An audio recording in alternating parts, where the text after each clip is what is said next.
जनाब speaker, I am happy to ignore them. आप भी इग्नोर करें, अवाम भी उनको इग्नोर करना चाहूंगा। भारत ने जो तो फिर पाकिस्तान जंग करेगी और हम 6 के 6 दरिया के पानी अपने अवाम को दिलवाएंगे कि दहशतगर्दी का इल्जाम पाकिस्तान पे लगाए और उनका हमला को जस्टिफाई करें। इस मैदान में भी जनाब स्पीकर, मैं फख्र के साथ कह सकता हूं और हम 6 के 6 दरिया के पानी अपने अवाम को दिलवाएंगे।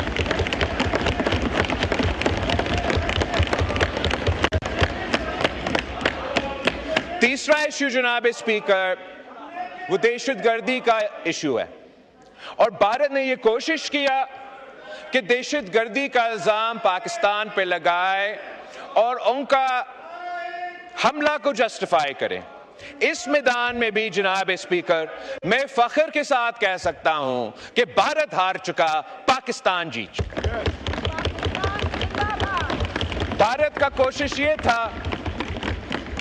कोशिश ये था कि पाकिस्तान को बाकायदा एक टेररिस्ट स्टेट डिक्लेयर किया जाए। पाकिस्तान का नाम पाकिस्तान नहीं, टेररिस्तान से पुकारा जाए। वो चाह ये रहे थे कि चाहे वो फैटिफ हो, चाहे वो GSP प्लस हो, ये सारे जो फॉर्म्स हैं, इन फोरम्स में पाकिस्तान को नुकसान पहुंचाए। इस हद तक इन्होंने कोशिश की कि पाकिस्तान को अपना IMF पैकेज ना दिया जाए, मगर हर महाज पे पाकिस्तान जीता, भारत हारा। पाकिस्तान जीता तो भारत हारा। आपने अपना IMF के सिलसिले में एक सियासी जमात ने इस मुल्क में माजी में हमारा IMF का प्रोग्राम को नुकसान पहुंचाने की कोशिश की, वो नाकाम रहे। इस दफा भारत ने कोशिश की, वो नाकाम रहे। जहां हम गए जनाब स्पीकर, वहां तो पीछा भारत के नुमाइंदे आए। तो जब हम यूनाइटेड नेशंस में थे और हमने यूनाइटेड नेशंस के फोरम पे पाकिस्तान की आवाज उठाए और हमारा दहशतगर्दी के हवाले से मौक़िफ़ भी प्रेजेंट किया, भारत का भी पूरा कोशिश था कि उनका मौक़िफ़ प्रेजेंट किया जाए और पाकिस्तान को UN में वो साबित करे कि हम दहशतगर्द ममालिक हैं। मगर मैं सलाम पेश करना चाह रहा हूं पाकिस्तान का फॉरेन ऑफिस को, पाकिस्तान के सफीरों को, कि हमारा वहां निकलने के बाद जैसे ही पाकिस्तान और हम अमेरिका के दारुल हुकूमत वाशिंगटन DC पहुंचे, वहां इजराइल लॉबी के बाद अगर कोई बड़ा लॉबी है तो वो इंडियन लॉबी है। और वो इंडियन लॉबी, इजराइल लॉबी और भारत की कमेटी ने मिलकर पूरी कोशिश की कि पाकिस्तान को बदनाम करे, पाकिस्तान को नुकसान पहुंचाए और भारत की बयानिया को कहीं न कहीं से, स्टेट डिपार्टमेंट से, व्हाइट हाउस से, कांग्रेस में, किन थिंक टैंक से, कहीं न कहीं से भारत का मौक़िफ़ को कोई न कोई सपोर्ट करे। मगर मैं फख्र के साथ कह सकता हूं जनाब स्पीकर कि हर महाज पे एक बार फिर भारत हारा, पाकिस्तान जीता। भारत कह रहा था कि हम दहशतगर्द हैं और दुनिया उनके साथ थे पाकिस्तान को इससे रोकने के लिए। जैसे जब हम उधर थे और फिर जैसे हम निकले, जो अमेरिका का अफवाज का अहम रहनुमा है, वो अपना कांग्रेस का कमेटी से खिताब कर रहा था और उस कमेटी का खिताब में उनका फौज ने ये कहा, अमेरिका के फौज ने ये कहा कि Pakistan has been a phenomenal partner in combating terrorism. तो ये भारत का बयानिया उनका हाउस में, उनका अफवाज की तरफ से, उनकी हुकूमत की तरफ से रद्द किया गया। वहां का जो स्टेट डिपार्टमेंट है, हमारा भी मुलाकातें हुए, उनके भी मुलाकातें हुए। उसके बाद मीडिया के इंटरैक्शन में उनका स्टेट डिपार्टमेंट के नुमाइंदे से सवाल पूछा गया कि क्या आप कश्मीर के कॉज में और भारत और मीडिएट करने के लिए तैयार है?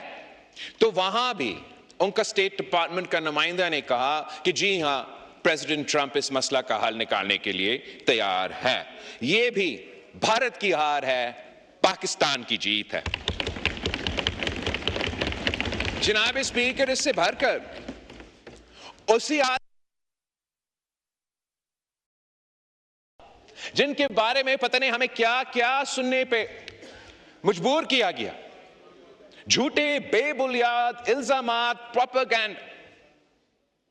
हमारा field marshal, army chief of staff general Asim Munir साहब, उनका ना सिर्फ दावत था अमेरिका में जनाब स्पीकर, मगर उनको प्रेसिडेंट ट्रंप ने खुद व्हाइट हाउस में लंच खिलाया। अब मैं आपसे पूछना चाह रहा हूं, क्या ये किसी शिकस्त शुदा फौज को इस किस्म का दावत दिया जाता है? नहीं जनाब स्पीकर, ये मुबारकबाद देने का दावत था उस शख्स को जो उस फौज का क़यादत कर रहा था, जिसने पूरी दुनिया की एक्सपेक्टेशंस के बरक्स, भारत जो से 7 गुना ज्यादा बड़ा ताकत है, भारत के हथियार हैं, वो भारत को आगे जाके पता नहीं क्या क्या लंच हुआ। प्रेसिडेंट ट्रंप के जो भी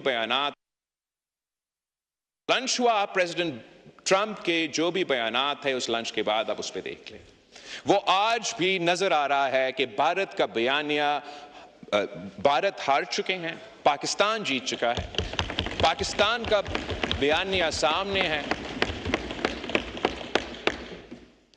आखिर जो दहशतगर्दी का इशू है जनाब स्पीकर, हम चाहते हैं कि जैसे हम इस मुल्क में दहशतगर्दी का मुकाबला कर रहे हैं, कि इस पूरे खित्ते से हम दहशतगर्दी का अगर हमने मुकाबला करना है तो वो नामुमकिन होगा अगर भारत और पाकिस्तान बात भी नहीं करेंगे आपस में। अगर दहशतगर्दी के सिलसिले में हमारा कोऑर्डिनेशन नहीं होगा तो पाकिस्तान में और भारत में ये दहशतगर्दी का मसला बढ़ता रहेगा।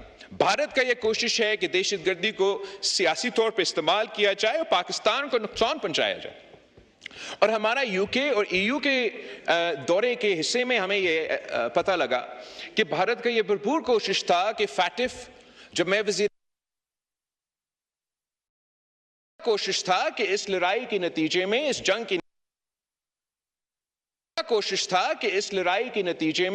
के नतीजे में इसी राउंड में पाकिस्तान को व्हाइट लिस्ट से एक बार फिर फॉरेन ऑफिस को, हमारा वजीर आजम को और उनकी पूरी टीम को मुबारकबाद देना चाहता हूं।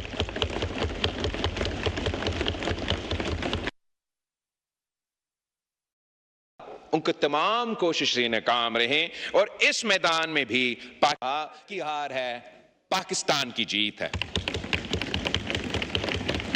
जनाब स्पीकर, इससे भरकर उसी आदमी, उसी शख्स पे जिस पे भारत में सबसे ज्यादा तंकीद हो रहा था, जिनके बारे में पता नहीं हमें क्या क्या सुनने पे मजबूर किया गया, झूठे बेबुनियाद इल्जामात, प्रोपेगेंडा। हमारा field marshal, army chief of staff general Asim Munir साहब, उनका ना सिर्फ दावत था अमेरिका में जनाब स्पीकर, मगर उनको प्रेसिडेंट ट्रंप ने खुद व्हाइट हाउस में लंच खिलाया। अब मैं आपसे पूछना चाह रहा हूं, क्या ये किसी शिकस्त शुदा फौज को इस किस्म का दावत दिया जाता है? नहीं जनाब स्पीकर, ये मुबारकबाद देने शुदा फौज को इस किस्म का दावत दिया जाता है? नहीं जनाब स्पीकर, ये मुबारकबाद देने का दावत था उस शख्स को जो उस फौज का क़यादत कर रहा था, जिसने पूरी दुनिया की एक्सपेक्टेशंस के बरक्स, भारत जो से 7 गुना ज्यादा बड़ा ताकत है, भारत के हथियार और माल और वसाइल अमेरिका की तरफ से आते हैं, वो भारत को आगे जाके पता नहीं क्या क्या उम्मीदें रख बैठे थे। उस कामयाबी का सिलसिले में वो लंच, ना सिर्फ वो लंच हुआ, प्रेसिडेंट ट्रंप के जो भी बयानात है उस लंच के बाद आप उस पर देख लें, वो आज भी नजर आ रहा है कि भारत का बयानिया, भारत हार चुके हैं, पाकिस्तान जीत चुका है, पाकिस्तान का बयानिया सामने है। आखिर जो दहशतगर्दी का इशू है जनाब स्पीकर, हम चाहते हैं कि जैसे हम इस मुल्क में दहशतगर्दी का मुकाबला कर रहे हैं, कि इस पूरे खित्ते से हम दहशतगर्दी का अगर हमने मुकाबला करना है तो वो नामुमकिन होगा अगर भारत और पाकिस्तान बात भी नहीं करेंगे आपस में। अगर दहशतगर्दी के सिलसिले में हमारा कोऑर्डिनेशन नहीं होगा तो पाकिस्तान में और भारत में ये दहशतगर्दी का मसला बढ़ता रहेगा। भारत का यह कोशिश है कि दहशतगर्दी को सियासी तौर पर इस्तेमाल किया जाए और पाकिस्तान को नुकसान पहुंचाया जाए। और हमारा यूके और ईयू के दौरे के हिस्से में हमें यह पता लगा कि भारत का यह भरपूर कोशिश था, पाकिस्तान फैटिफ की ग्रे लिस्ट से व्हाइट लिस्ट पे पहुंच चुका था और उसका एक रिव्यू चल रहा था। तो भारत का पूरा नतीजे में इसी राउंड में पाकिस्तान को व्हाइट लिस्ट से एक बार फिर ग्रे लिस्ट किया जाए। मगर मैं एक बार फिर हमारा फॉरेन ऑफिस को, हमारा वजीर आजम को और उनकी पूरी टीम को मुबारकबाद देना चाहता हूं कि भारत नाकाम रहा, उनकी तमाम कोशिशें नाकाम रहे और इस मैदान में भी पाकिस्तान जीत चुका, भारत हार चुका। मगर जनाब स्पीकर, हमें जहां तक सीज फायर की बात है और जहां हम आज पहुंचे इस पे हम समझते हैं कि यह नाकाफी है। पाकिस्तान के नौजवानों के लिए, भारत के नौजवानों के लिए भी, इस खित्ते के लिए बहुत जरूरी है कि इन दोनों ममालिक के दरमियान अमन कायम किया जाए। जो न्यू नॉर्मल या न्यू अब normal that Modi is trying to set for the region, कि अगर कोई दहशतगर्दी का वाकया भारत में होगा तो उसके नतीजे में ऑटोमेटिकली पाकिस्तान के साथ जंग छेड़ा जाएगा।